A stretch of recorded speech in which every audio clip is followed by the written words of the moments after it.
The commentary box for this first free practice session is multiple Indy 500 winner Dario Franchitti, and I think we are in for a very, very interesting day because these drivers are going to be up against it. They've got a new circuit to learn, and you can see when they arrived earlier, not only was it dark, but it was also damp. Going in for a little bit of breakfast there, Mitch Evans, Oliver Turvey with the obligatory early morning coffee, Da Costa. He was up for the fight in Santiago with his teammate, by the feels of it, but looking forward to getting going here in Mexico as well. Dario, there's a look at the circuit.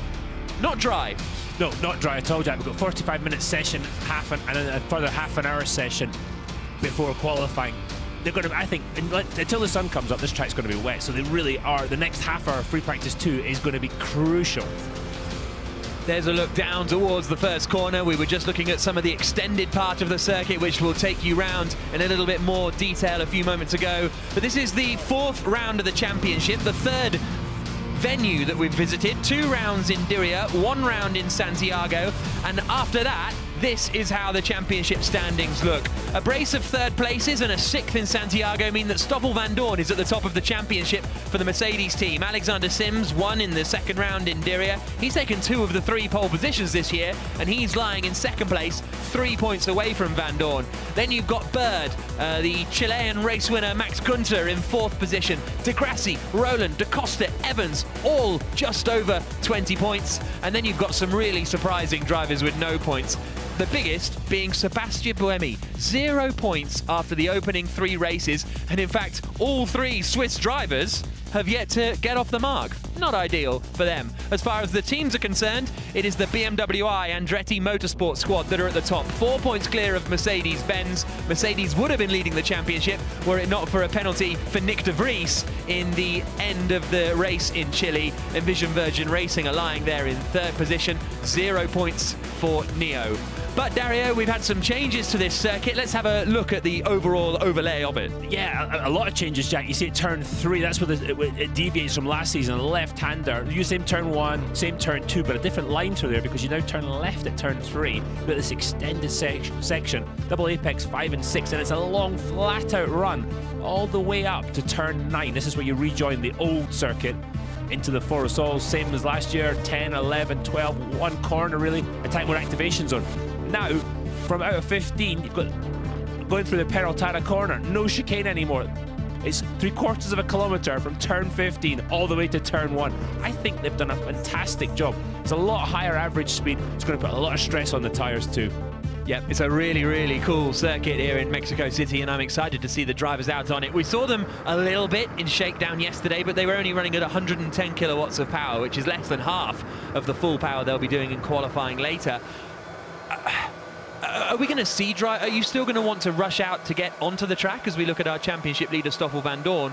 Is there anything you can learn in these conditions, having done a couple of laps in shakedown yesterday? You can always learn different things. The car is going to be going faster, a lot faster, so it's going to be sucking down closer to the track. You're going to learn things like ride height, general feel, but it is far from ideal for all these teams. But there's guys back at base. All the teams have got their test drivers, simulator drivers back at base already. The race drivers have been simming the whole place, but as we speak, the teams have got drivers back at base doing simulator stuff as well and taking the information that these guys are going to give them, hopefully after this session, to improve things for seconds practice, qualifying and the race later this afternoon.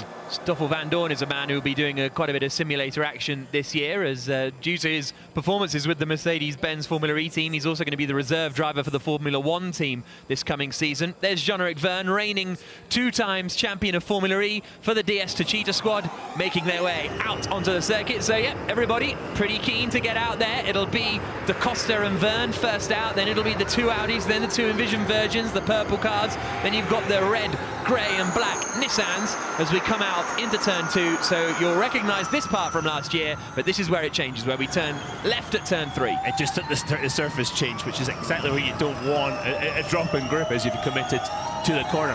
Now, this is the first time the guys all have been running at 200, 225 attack mode, 250 kilowatt qualifying power. So they can learn, if they've changed the software, which they probably have between the Santiago race and here, they can see if there's any glitches with the throttle maps, if there's any spikes in power over bumps, all that sort of stuff they can do. This morning you can see there's a bit of a damp patch, slightly offline though, so that shouldn't be too much of a problem. You see Robin Frantz in the Envision Virgin car, the purple car, number 4. He's weaving a little bit, trying to get some temperature into the tyres and the brakes. You see him lock up.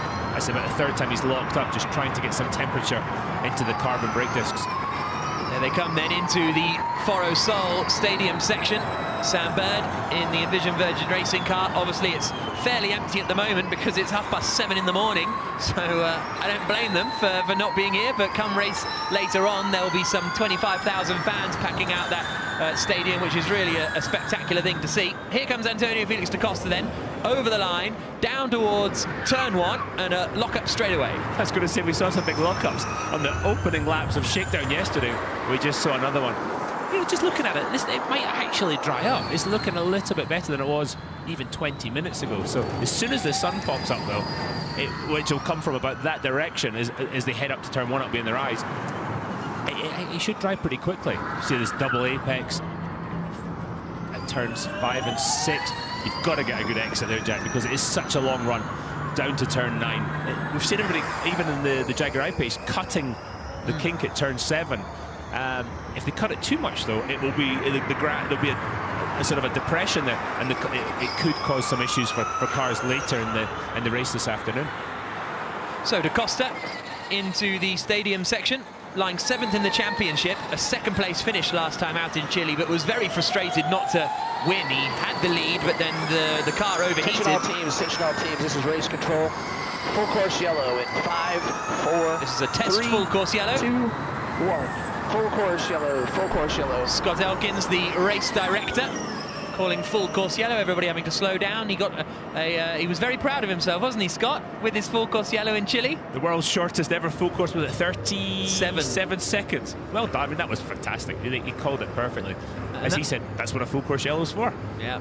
There's Max Günther. There he is, Scott Elkins, down in the bottom middle in the blue jacket. And he will give the green flag call in a couple of moments' time, and then we'll be back up to running. Full course yellow ending in 5, 4, 3, 2, 1. Green flag. Away they go. Max Günther then, the winner of the last race in Chile. Now, to go back to Da Costa for a second, he had the battle with his teammate, who he let his teammate Jean-Eric Vergne through. Then Jean-Eric had some damage to the car and defended robustly, shall we say. Didn't let him through. Then he had some issues coming through the field. I think it's the one mistake he made. He caught Max Günther almost too quickly. As Alexander Sims locks up into 3, he caught Max Günther too quickly. That overheated his battery, and that allowed Max Günther to repass him at the end. But the pace of the DS Techeetah cars was quite spectacular, as was Antonio Felix da Costa's radio messages. If you haven't listened to those, have a listen. They're quite spectacular. It's so interesting after Chile that, and you can see that on the Formula E YouTube channel, by the way. That's the place to go. I think it's called Spiciest Team Radio Ever or something on YouTube. And yeah, everybody kind of reassesses. Oliver Rowland's slowing down fairly dramatically. Has he? Nope. He's just trying to find some space. But yeah, everybody kind of tries to backwards engineer, almost reverse engineer their race, because, you know, you look at Alexander Sims, he retired after only 4 laps, but he was with Da Costa when he retired. So by that logic, Sims could have won the race, having started at the back of the grid. You know, it's such a crazy, chaotic race that you kind of try and judge yourself from where you were when things went wrong for you and convince yourself you could have won. Convince yourself's the thing, yeah. I mean, in reality, that's the difference, isn't it? Theoretically, we couldn't do this. Theoretically, we could have done that. It doesn't matter. And Formula E is so complicated because you've got all the variables, obviously energy saving, but battery temperature as well. And the drivers are balancing all these things. So having a quick car is now only a small part of the equation, really. It's a key part, but it's a small part. Hashtag Mexico City E-Prix if you want to get in touch over the course of the day. And Kaylee, using the hashtag Mexico City E-Prix, has said, are you even an FE fan if you don't say the full course yellow speech with Scott Elkins? So it's turning into a bit of a sing-along at home now in the first stages of first free practice. So maybe we'll do that next time. I'll let you do that, Jackie. Look at the difference, look at the bumps, and the surface changes that leave the Foro Sol. Ow! That actually looks more pronounced than last year. Okay, this is the bit I'm looking forward to as they come through the Peraltana corner.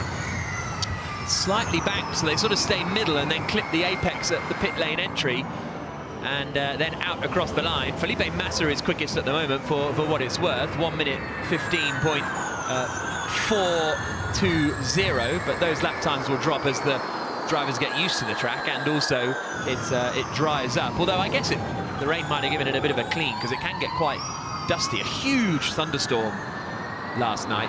Were you caught in it? Well, I was trying to get an Uber and was absolutely drenched, trapped in a petrol station. No, I managed to go just in time, shall we say. Well done. Sorry about that, yeah. But it was quite the show at the airport. 40 minutes left on the clock. The two Audis really running together. Yeah, and they fell out as well. Yeah. They had a big old fallout on the radio during the race.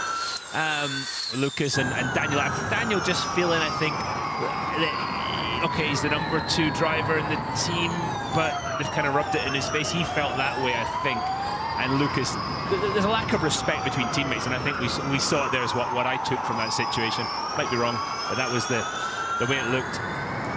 Have you ever been in a situation where you are a number 2 or a number 1 explicitly? Yeah, I think my first year at Mercedes-Benz and DTM, I knew going in Bernd Schneider was the guy. Yeah. And the first year, there's some occasions I was faster than him, but I just learned from him, and I knew that if we got in a situation of a 1-2, he was going for the championship, and I was to stay second, and that was fine. The next year, it was game on. But when you're of an equal stature to the other guy in the other car, that's when it gets complicated. Here is Jean-Eric Verne.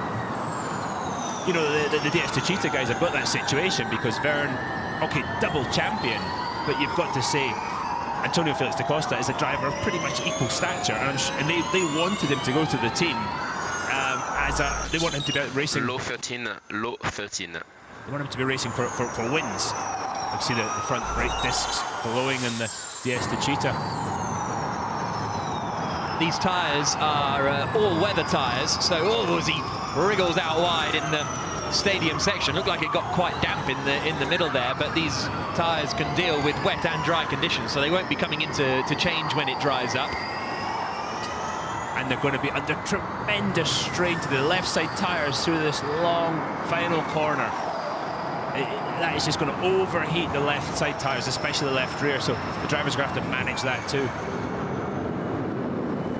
Alexander Sims right up behind Jean-Eric Verne as they come into turn 1. Da Costa is now at the top of the times. This was Verne getting a little loose. You'll see a kind of a splash, really, as he came through this little bit.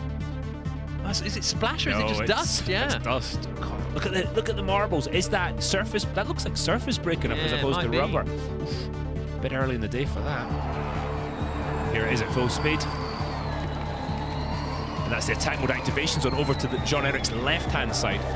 And to arm attack mode, we saw it last year, you've really got to take a very aggressive line through turn 10, or actually through turn 11, which, if somebody's right behind you, you're going to might get a little shove up the back, as we saw in Saudi Arabia. Nico Müller to the top of the times for the Dragon team. A little bit of a boost for them after they parted ways with their chief engineer, Jakob Andreasen, after the last race. So more change at Dragon in the technical department, but Nico Müller at the top for the time being. Here comes Sims, who was frustrated, really, that he made a little mistake at turn 4, hit the wall, and that was him out of the running and out of the chance to score some okay points, really, in Santiago. He was up into the top 10, I think, when he retired. And that's what I think, to win the championship this year, Jack, that's what you're going to have to do, is those days when you're in Group 1, you're starting at the back, you're going to have to score okay points. As he misses turn 1, just looked like it oversteered a little bit on the brakes. Nice turn, got to wait for a safe rejoin, probably go ahead of between the Envision Virgin. Yep, there we go. Oh, big old clump. Roger Griffiths in the BMW Andretti garage. Just went straight on at turn 1. Yeah, I saw that. So look at it again. We'll be seeing a lot of this, I think, over the course of the day. I find it a scary corner to watch, turn 1, because there's that shot, isn't there? Or not only have you got that apex, but also it's the exit wall as well. But it's blind, Jack, and at that apex wall, you've got to clip a wall. There's no curb, or there's a wall, and the closer you get to that wall, the more speed you can carry through the corner because it opens up the angle. It's a proper corner, and as I said, there's a nasty surface change. Actually, it's the same surface, but it's a patch just as you turn in. See Max Günther looking at data, the dashboard, and what they read on the dashes on these cars. It's an incredible amount of information. Here's Nico Müller, the 27-year-old Swiss racer. He got a 10-second time penalty in the last race for causing a collision with Lotterer. He said that he felt like he had top 5 pace in practice. He's up there in 3rd place at the moment in Georg's Dragon as he comes around the final corner. Look at it sliding right there. Oh, really leaning on the car through the Peraltada and out across the line. And Müller Go up on regen paddle. That's Jay Penske on the radio to him. But yeah, Müller's a guy with a very talented driver. Had a very strong season in DTM. Copy. And every time he tested for the Audi guys in the rookie test at Marrakesh, he was quick. I mean, really quick. So yeah, he's got the pace. There's no doubt. Unfortunately for him, everybody's got the pace now in Formula E. There's not a guy that you know. Maas struggles a bit, but the rest are absolutely top notch. So Stoffel Van Dorn, championship leader. Quick view of the Mercedes EQ garage. Ian James, team boss. Van Dorn into the right-hander, called it a bruising race for him in Santiago. Started 9th, finished 6th. Do you think there was anybody in Santiago that did not have contact with another car, whether they initiated it or whether they were on the receiving end? I can't think of anyone, to be honest. Either. So just watching Van Dorn as he comes through the bumpy section of the track, because the circuit is relatively smooth, it's high speed, the cars, you'd think that the teams are going to try and run the car with fairly stiff springs, low, to help its performance through the fast corners. Unfortunately, in the bumpy, slow corners, it's going to compromise the situation from there. So look how low the right height is, look out in the middle of the car. 3 laps to go. Under where the driver's sitting, very, very low. So that's going to make the car slide a bit more in the lower speed corners. Sebastian Buemi, 0 points. Here's Jerome D'Ambrosio, who's going to struggle to get points this weekend. Both Mahindras have a penalty for changing their gearboxes, so both he and Pascal Wehrlein will be starting at the back of the grid, plus another penalty on top of that. But Jerome D'Ambrosio this weekend has got driver's eye. Here we come through the Peraltada, not fully flat. No, and the drivers have been saying it's not flat. It's not going to be flat. This is great. Won't quite look down, but a lift and coast. There's going to be a lot of lifting and coasting today. Oh, we go off board just as he turns into one. Mitch Evans behind him in the Jaguar. Do you know, if we're talking about the championship, and Buemi 0 points, but there's, you know, what, 29 points available this weekend? And Van Dorn only has 38, so it's still to play for. It's difficult, but it's still to play for. Back on driver's eye view through turns 5 and 6. Oh, looking down again a bit. If he's doing race running, which he will because his qualifying's, you know, essentially over for those guys. He's just lifting, coasting, see where he can carry as much speed as he possibly can, keep the momentum up, use as little energy as possible. You can hear when you're hearing silence, that's when he's lifting and coasting. When he's lifting, it's when you're hearing basically silence. And then as the note changes, that's when he'll start to regen. That's when he'll basically put energy back into the battery. So here we go again, and he'll, because as we say, his qualifying is done, he's doing a lot of race running here, so you can hear him not flat out through the final corner, and then about halfway down this straight, you'll hear it suddenly go silent. Here he goes. There. So now he is totally lifting. And the car will be telling him that. The car will be beeping in his ear, telling him, okay, lift now. And there'll be another noise that will tell him, okay, start to regen now. So the cars are really telling the drivers what to do to stay on target. And every time they have to defend a position in the race, or they're going to overtake, that uses energy. That takes energy out of their allotment, so then they've got to pay for it somewhere else. They've got to save more energy in another part of the track. So every time you make an overtaking chance, every time you defend a position, you better be sure you're doing it correctly, because you're putting yourself further in the energy hole. Talking about holes, the grass looks like it is already. There's a divot forming.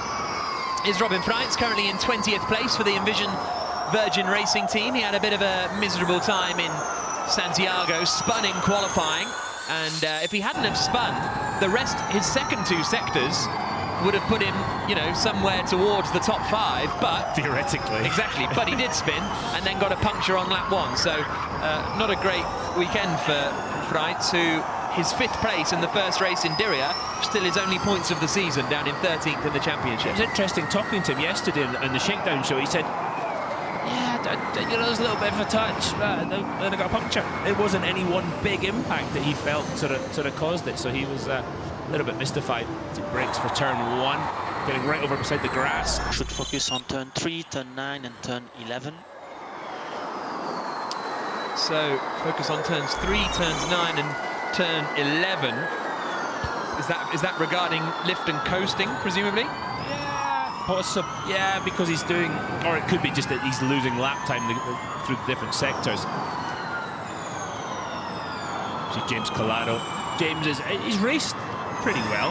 He just needs to pick up his qualifying performance, because when you're in the groups 3 and 4, you've got to be coming from, qualifying very, very well. And just hasn't quite got that yet. Still a rookie though, Daniel Ab. He needs to start. He needs to score some points, I think, just to get the momentum of the season going. Yeah, he was ahead of his teammate De Grassi before their little head-to-head in Santiago. And he has got a 6th place finish in the second race in Diriyah, but that is it as far as points go this year for Daniel Abt and Audi. Here's a replay of Mitch Evans into turn 1. No lockup, but just bailing out of it. Looked like the rear was starting to come round. I don't know if he just didn't like the feeling in the car. His inner ear, the balance, just thinking that's a little bit quick. You see James Barkley probably quite glad that Mitch bailed out rather than riding it out, and the wall comes out in a hurry on the exit of turn 1, so you don't want to hit that. Here are the Venturis running together on the circuit. Eduardo Montara, has he changed his helmet back again? He had a nice new helmet in the last race in Santiago, but it looks like he's gone back to his old one. Anyway, that's a different story. Felipe Massa here as well. Another pair of warring teammates. Yeah, they were kept clashing at the hairpins. And what's happening? Well, Massa, again, big slide through 1. And all the way through the last corner, so Massa was really sort of just working the rear of the car in a sort of controlled slide the whole time. You see again the back end of the Venturi as Massa corrects. Looks like it's a little bit wayward. As the track rubbers in, that should come to him a bit. Slows the car, gets the car rotated the second part of turn 6 and goes. As the racing gets closer, you're going to see, I think, more and more physical altercations on the track. It's so difficult to find an advantage to make a pass in terms of speed and energy usage that drivers are going to continue to lean on each other. And, you know, it's a difficult job for race control, for Scott Elkins to draw a line in the sand, what is and what isn't acceptable. And the drivers are going to just keep pushing it until he comes down on them with a penalty or two. Again, look at the rear of the Venturi as it just continues to slide. Just watch this segment of the corner. Look, the back is further out than the front. That's going to be fun through that last corner. Yeah, it is, especially at full power qualifying mode. Jaguar 1-2 at the moment. Mitch Evans ahead of James Collado. This is Jerome D'Ambrosio coming into the stadium and coming through the left-hander and getting out a bit wide. I think some of the drivers are saying on the radio that it's getting a bit dodgy through here, and there's your reasoning. I think the track, is surface breaking up as opposed to marbles. And we saw it on track walk, it looked quite a porous surface, but it's unusual because we've been racing here. This is the 5th time, and we haven't had a problem. Dilbag Gil from Mahindra. He had a tough day yesterday with those penalties, but the Mahindra boys can make something happen. They had a great qualifying history here. Obviously, that's going to change today. Almost won the race last year. I mean, could it have been any closer with Pascal Wehrlein? They also almost won the race the year before with Felix Rosenqvist, who broke down while leading. Yeah, by a country mile. He was quite dominant that day. So, and the year before, I think the two Mahindras ended up crashing into each other. Nick Heidfeld and in the stadium section after a collision with Nico Prost. So yeah, don't love it here, Mahindra. Oliver Turvey did a fantastic job in qualifying in Santiago to get into Superpole in the Neo. I mean, he's definitely outperforming the equipment again. And he's got a good qualifying record here too. And there's his teammate Ma, who's been in the pits now for about... Okay, he's been in the pits for about 5 laps, so but there is the rear engine cover off, so whether they're making any setup changes or there's an issue at Ma, we'll try and get to the bottom of that. But Turvey reckoned they had actual issues with the race, with the car at the last race in Santiago, because he started 5th. He wanted to try and stay in the top 10, wasn't able to, but he said it wasn't just the pace of the car, he was dropping away as well because of issues. He also then went to Rally Monte Carlo just for fun, drove up the mountains and stood on a spectator stage with a load of people with barbecues and watched a bit of Rally Monte Carlo. Oliver Turvey. Attaboy. Yeah. Here comes Sam Bird through turns 5 and 6. Lucas Di Grassi is quickest at the moment on a 1 minute 10.962, but those lap times are just going to continue to drop and drop. No one really using attack mode either, I guess, because of the track conditions. A couple of drivers have used it as push Bird locks up. 2, then box. Stephen Lane on the radio saying push sector 2 and then box, but I guess with these track conditions you're not going to want to use attack mode too much either, really, because you're not going to learn a huge amount. No, 22 minutes or 23 minutes to go in the session. Probably going to save that till drier conditions. I was hoping Sam Bird was going to have a big slide and I could have used a rally reference, but he kept it all neat and tidy. Welcome Tajin on the front there for Envision Virgin Racing, their new sponsor for this weekend, a Japanese company, as Bird returns to the pits. You can see the top of his helmet. That's all of the Formula E tracks, all laid over each other in a nice pattern. Oh, there he was getting on the grass. You don't want to end up in that mud, do you? You'll be straight to the wall. Yeah, that is flirting with disaster. You can see how close the walls are. It's and that's the tightrope that the drivers walk in Formula E on street circuits, and you know, this is somewhat permanent, but they've almost like they've moved the walls in to make it more challenging. Neil Gianni in the Porsche into turn 1. Huge lock-up on the right front there for Gianni. That's a horrible feeling when you do that lock-up and then you have to bail out of the corner because you're in your balance and your mind, you've committed to the corner, and then as you turn away, it kind of makes you a little dizzy almost. It's a very strange feeling. Oh, Gianni again. Oh, and he's got on the grass. He hasn't spun. That was a nice little save from Gianni. Pretty tough start to his second Formula E career. He had a horrible start to his Formula E career. Then he started again at the start of this year, and it's been a difficult one as well for Gianni and the Porsche team. Although Locked up the front again. Okay, have you been adjusting the bell? Yeah, but it's... Yeah. Yes, but it doesn't help somehow. Okay.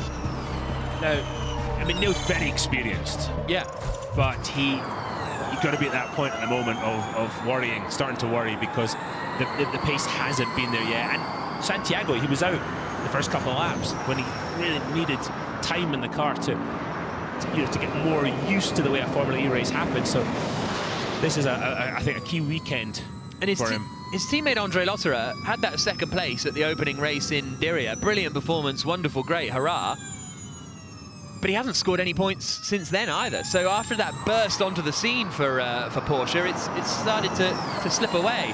Do they have different messaging on the halo for every race, I think? I think so, which is cool. What did it say? Speedy gone flawless, which I presume is a Speedy gone flawless. I presume that's a Speedy Gonzalez kind of pun. One would assume so. Here's the heads-up display. See him full regen as he comes into turn 9. See how neat and tidy Andre Lotterer's going to be. And Lotterer got spun out of the race, ended up in the garage as well, and he, excuse me, and he was very calm about it. You know, again, it's that experience level of, yeah, okay, don't get too stressed about it. But he's held up a little bit by one of the Nissans. I think it was Roland. Let's see how quick he's going to go through here. A bit of a lift from Andre Lotterer down to 90 kilowatts of power. And back to flat out. Again, this is race running. Easy to save energy. Difficult to save energy and go fast, and that's what all these guys are experimenting with right now. Look how close he was to that apex wall. They put an orange mark there so you can really pick it out at high speed into the new section at turn 3. Oh, there's an apex in there somewhere. I missed that a little bit. What's Stoffel Van Dorn going to do? He's off in the grass too. Whoa. And that's what happens. Oh, great save from Stoffel Van Dorn. And again, the drivers are running over the grass. As you see, that bump is getting bigger. Upsets the car. I mean, James has got to be thinking, whew, that was nearly a rebuild. Yes, he is thinking that. Okay, 19 minutes left on the clock. And what's Nick de Vries been up to in the other Mercedes, coming into the stadium section? Passing one of the Porsches. Yep. And then getting out wide. Wow. So, which Porsche was that? Gianni. So Gianni's still out there. Gianni's got to pass him back. And attack mode activation zone's over to the left. Yeah. There's the Mercedes crew. Almost got Nick de Vries a podium, but it was a penalty for not respecting minimum coolant temperature. Meant they only ended up in 5th place. But Ian James described de Vries' run as sublime in Santiago. It was very, very impressive. His disappointment on the radio after the race was palatable. He he thought he'd got his podium right on the line.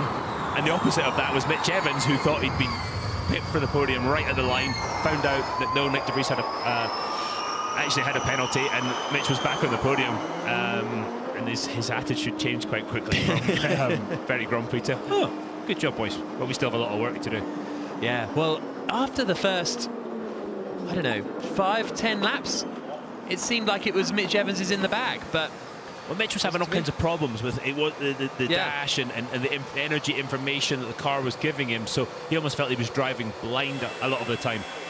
The other one was D'Ambrosio, who was, his team were saying, don't worry, mate, battery temperature's fine, yeah, everything's good. And then it went, what, careful, cool battery, and he's thinking, oh, yeah, mega.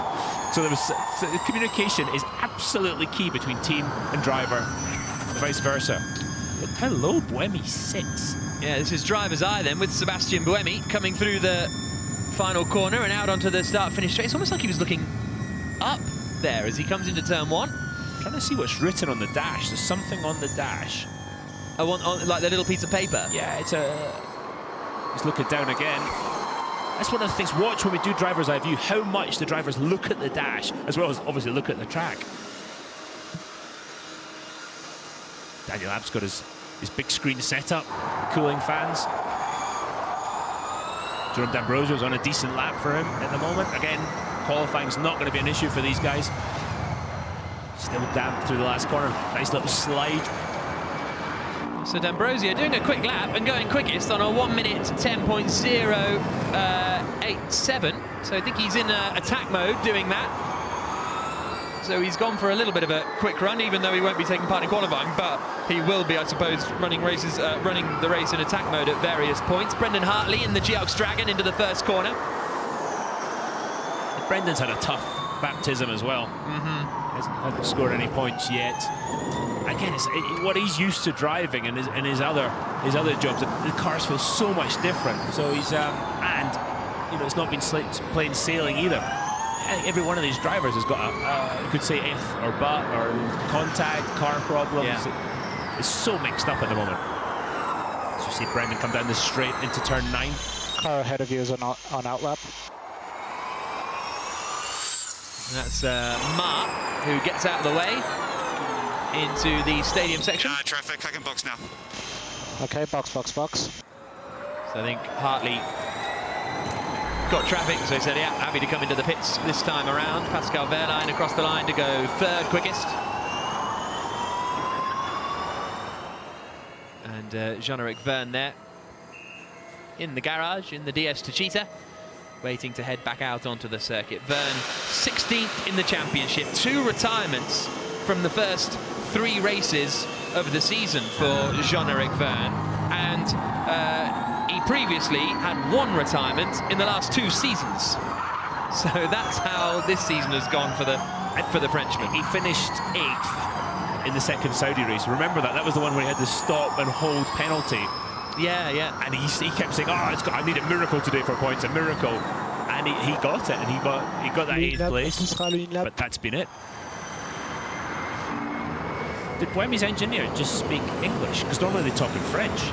Yeah. I still haven't learned French, by the way. What, since Santiago a month ago? That would have been quite impressive if you did. But no, that did sound a bit English from... I spoke some French. I was in Switzerland skiing. I was practicing my French, but I can order a hot chocolate, but I'm not much good with finding out what the car's doing. Oh, misses turn 6. But got a good apex on the way out. That again, one of those compromised corners. Do you want to carry the speed in? Do you want to carry the speed off the corner? I think that's the corner you got to be so good on the exit. Buemi heavy on the brakes in turn 9. Nice and smooth. 14 minutes left on the clock. Kept it within the boundaries going through the 11-12 area. Again, look how bumpy it is through 14. And onto the cool bit of the track. I think he's coming in the pits though. Yep, here you go, lift off. Down to pit lane speed limit.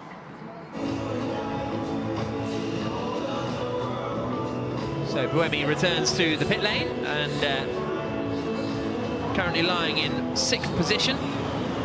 Basically, the top three, I would say, the top two really, Mortara and Verline have done their runs in attack mode. Here is Nick de Vries going up the inside of Andre Lotterer. Through the final right-hander he comes, running at 200 kilowatts of power. And he lifts, coming through Peraltada. I thought that would be long enough and banked enough that it would be fairly easy flat, to be honest, but not at all. No, and the driver said after the sim sessions, they said, no way, just no. And that was from several teams. I was like, not even close? No, there's no chance. So, and I think that adds to it, because the more throttle you can keep on, if a corner's easy flat, then yeah, it's not so much of a challenge. Every mile an hour, every kilometre an hour, these guys carry through the last corner. Will be key, but a red flag at turn 9 is somebody gone into the barrier. Got a yellow at turn 9 and a red flag, so see the driver slow down. Oh, it's Daniel Abt. He's gone really, really deep into the barriers there, and those tech pros, he's gone so far off, hasn't he? It must be really slippery once he gets off. Wow. He's even picked up a timetable look in the rear of the car, and he might want to pick that up and have a check how long it's going to be before free practice 2. That's a great point, Jack, because in free practice 2 qualifying, they're coming up quickly, and it's going to take a while to rebuild that, no matter how skilled the Audi team are. You look at the marks, you can see where it's locked up all the way in. This is the situation you think, was there an issue? Did he just overdo it? Is it a heavy braking corner? It's heavier than last year, I presume. It's a lot heavier than last year, especially when you're on attack. You see Alan McNish in the Audi garage. When you're on, even race power now, you're arriving so much quicker, and you brake all the way into the apex on that one. That's a big old shunt. There's Lucas de Grassi returning to the pits. Daniel Abt has to wait in the car until he's given permission to get out of the car by race control. So that's why Abt is still in there. We've seen a race safety card, I think, before, but it was this man, Lucas de Grassi, in Sanya in China last year. He just got out the car and started walking around the racetrack, so they had to throw the red flag. But Alan McNish going over and chatting to the various members of the team. I think he said it was quite a heavy impact there. Was that the doc? I think that was the doctor. Oh, was it? Yeah, just saying, right, have a wee check it, make sure he's okay. And with those big deaccelerations, you could stretch the muscles in your neck a bit. Might have bashed his head. All the head surrounds and everything really help you there, but you crash into something upwards of 70, 100 miles an hour. It's a big impact. See, Edo Mortara, I think he has changed his helmet again. Yeah, it was all white last time, but maybe he's decided to spice it up again. It looks smart. Yeah, Alexander Sims with the clear visor. Always races with a clear visor. Alexander Almost looks Sims. like his glasses were fogging up a bit. Yeah. From that angle. Can you get, you might not know, prescription visors? Billy Connolly used to talk about prescription windshield. But no, you actually can. Jacques Villeneuve had one of his sponsors make them at one point, and he ran with prescription visors for a long time. I think they were very, very expensive to me. Yeah, and when you go through a visor a session, yeah, that's true. But yeah, he did race with them. Felipe Massa getting pushed back into the garage. They're like blasting out the music here in Mexico City, that's for sure. As he returns to the pit lane, Mitch Evans coming back into the pits as well for the Panasonic Jaguar Racing team. So Mortara quickest at the moment, 1 minute 9.2. I think he and Verline are the two that have set a lap time. Is he fogged up on the right-hand side there? Yeah, unless it's a bit of an optical illusion, no pun intended. Hey. That's quite impressive for 8 o'clock in the morning. Yeah. It is. It's completely fogged up. It's fogged up. Ah, there we go. 9 minutes to go. So 9 minutes to go, and this is going to take another 5 or so minutes. The session the time is ticking away, and a lot to be done. Well, let's go down and hear from Alan McNish, who's talking to Nicky Shields. Well, Alan McNish, given the success that you've had here in the past at this particular track, I wasn't expecting to be talking to you so earlier in the day, but talk us through, have you actually spoken to Daniel about what happened? No, it's actually been sitting in the car because they have to wait until they can get extracted out.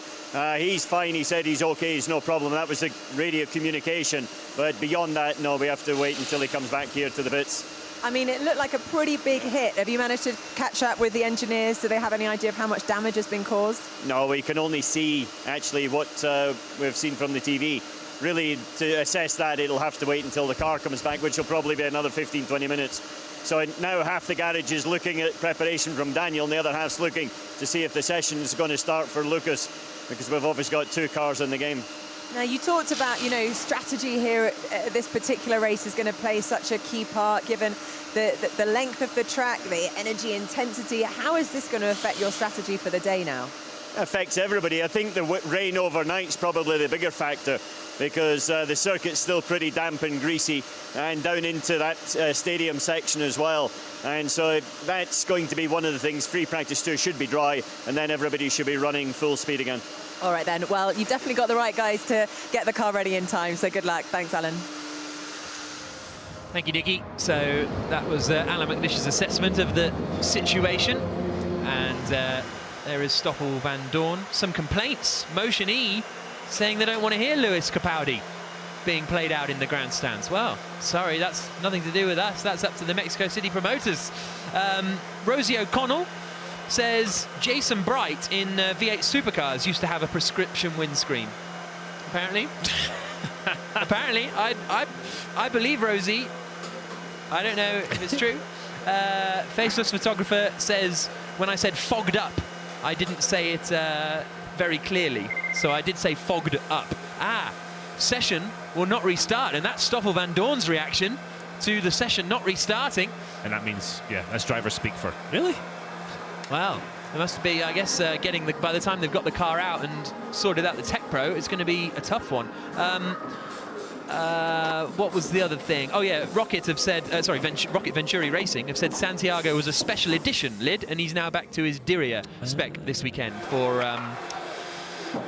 Eduardo Mortara. Thanks, guys. Matthew Fisher says a prescription visor costs about $3,500 each, apparently, according to Matthew Fisher, who on his Twitter profile is an engineer at Ginetta. Thanks, Matthew. Wow. It's an expensive weekend. Yeah. So, session will not restart. Eduardo Mortara, back to his old helmet, will end the session quickest on a 1:09 9.273. You see Esteban Gutierrez there, lurking at the back of the garage for the Mercedes team, the Mexican who raced here last year. Took the seat of Max Günther, race winner last time out in Chile. Gary Paffett's in there as well. They've got a whole host of ex-racing drivers, as we see Jerome D'Ambrosio. Esteban's current. Oh, yeah, current. Okay. Yeah. Former Formula E drivers. Gary Paffett's current too. He's racing a bit of GT, but Gary sort of is now an advisor to the team and helping in all kinds of ways, using his years of experience to bring the team together and maximise performance. Jerome D'Ambrosio are going back, and he and Pascal Wehrlein having a chat. Pascal wasn't very happy with you and Shakedown Live yesterday when you asked him an awkward question. No, he wasn't. And my apologies, it was Felipe Nasr, of course, that took Günther's seat, not Esteban Gutierrez. Gutierrez came in for Mexico the year before for Techeetah, so my apologies for getting myself mixed up there. Yeah, Wehrlein, well, I just suggested that you think last year was disappointing, losing the win at the last corner, and here you then turn up and you've got all these penalties to come. Dillbag's a bit confused. He's a bit cross. He might have been texting some serious information back to base. Oh, the driver's going to get weighed.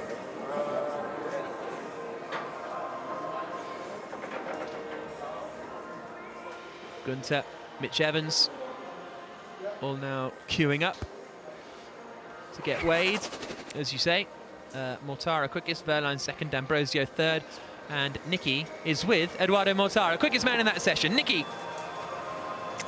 Eddie Mortara, well, congratulations. That's a good start to the day, given not the greatest of conditions out there, a bit wet. Yeah, well, I mean, in them conditions, you never know.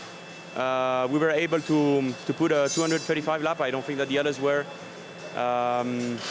yeah, like you said, like it's difficult like in these conditions already to stay on track. But yeah, it's always good actually to finish at the top. And is it good to come back to Mexico City? You know, you had I think it was your second podium here, so it must bring back some good memories. Yeah, for sure. And I mean, I would say more in general, you know, this year has been going better for me. Got a much better confidence, let's say, on push laps, and we just need now to make sure that we score some points. Excellent. So is that going to be a tough one? We will see. Hopefully not, but hopefully not too difficult. Let's say this race weekend, we had we made some mistakes like in last weekend, but hopefully this one will be okay. And how hard is it going to be to actually finish the race with enough energy in the battery? Yeah, we can already see from this FP1 that it's going to be it's going to be difficult for battery management. Now it's up to us to take the right decisions regarding that. Yeah, hopefully we get that better than the others. Yeah, exactly. Good luck. Thanks very much. Eduardo Mortara and the Venturi team have a real benchmark now, I suppose, don't they? Because they're a Mercedes customer. So they've got a direct comparison to see what the Mercedes team are doing and what, and that sort of thing. And a 7th and 4th in the first 2 races for Mortara was good. Massa qualified 4th on the grid in Santiago last time out, which was good. And okay, they didn't, get it sorted in the race, but there's definitely potential there, I think, for Venturi. You've got to execute. That's the thing. There's so much potential now, and it's so close. You've got to execute. You can't afford the slightest mistake. The difference between some contact to pass someone and then damaging your car, it's millimeters we're talking about here, and it's getting increasingly difficult. And for the guys going for the championship for every single point, it's very, very tough to execute week in, week out.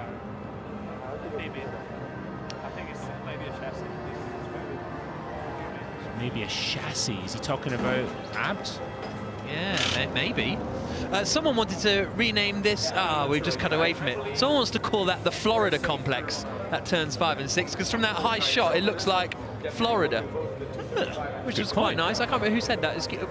I'll just look back through the Twitter mentions. There's the Florida complex there. It kind of does. Do you see what I mean? Where it comes down to the right. And or our director thinks Eastern Creek. So I don't. Eastern Creek's a track in Australia. Yeah. Scary place. Oh, we think he might have meant Albert Park. He's a motorsport expert, our director. Really knows his stuff. So now he's shouting in my ear, and while I'm trying to commentate. So the guys are trying to. I think let's call it Florida. Let's call it Florida. Max Gunther. And Nicky is down at Mahindra. Tough weekend for those boys, Nicky.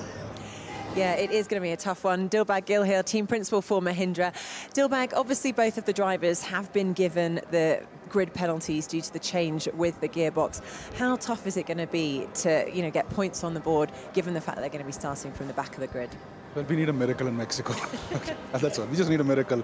Otherwise, it's just going to be challenging. So, yeah, we're just going to go do some development work today, see how our new parts in the car are working and the reliability stuff which we had, if we can overcome that. So it's going to be a long day. Yeah. And what was the penalty actually? What were the grid penalties actually for?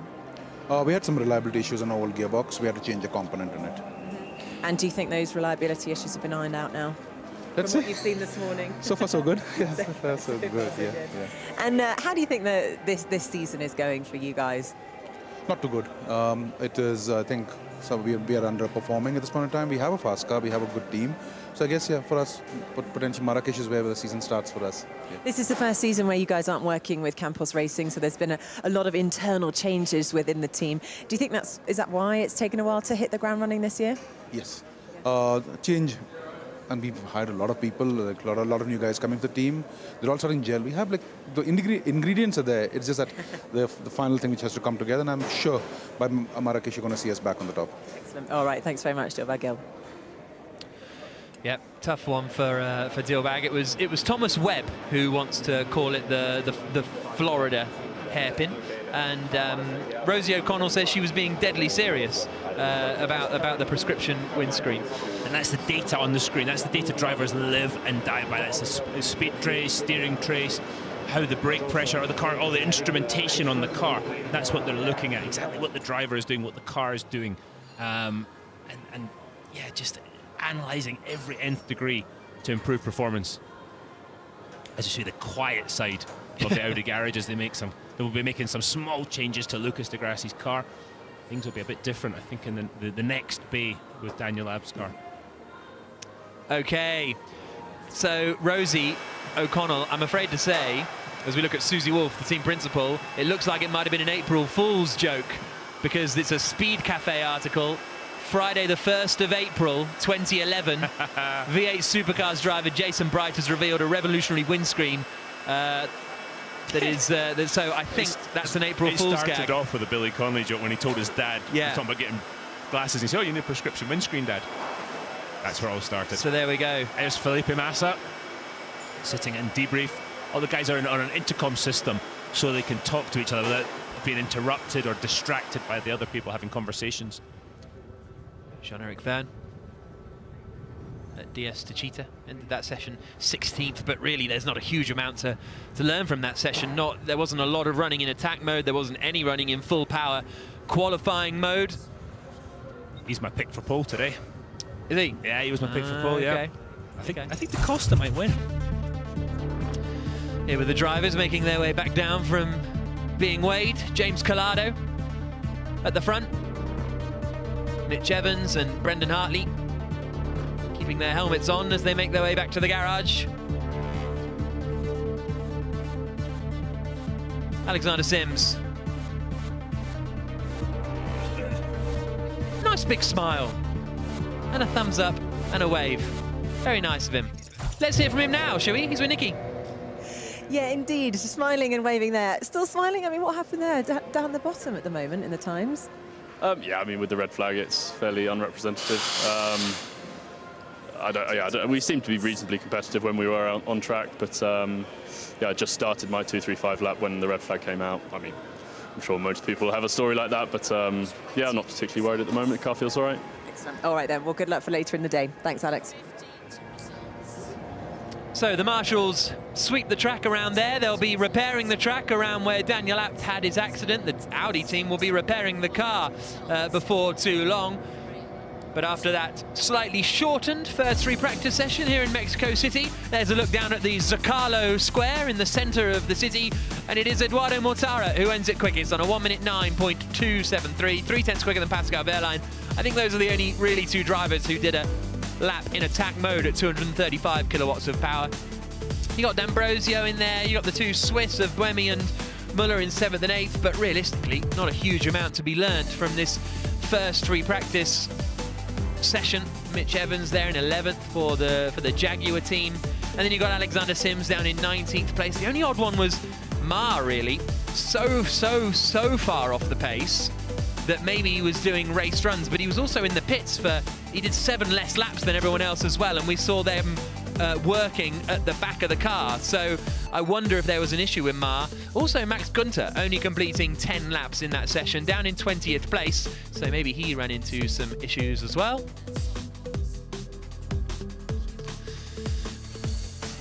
Still a chilly morning here. I regret not bringing a jumper to the circuit this morning, but hopefully the sun will come out a little bit later, heat up the track, and we'll get it a little bit drier as we look at the sprawling metropolis that is Mexico City.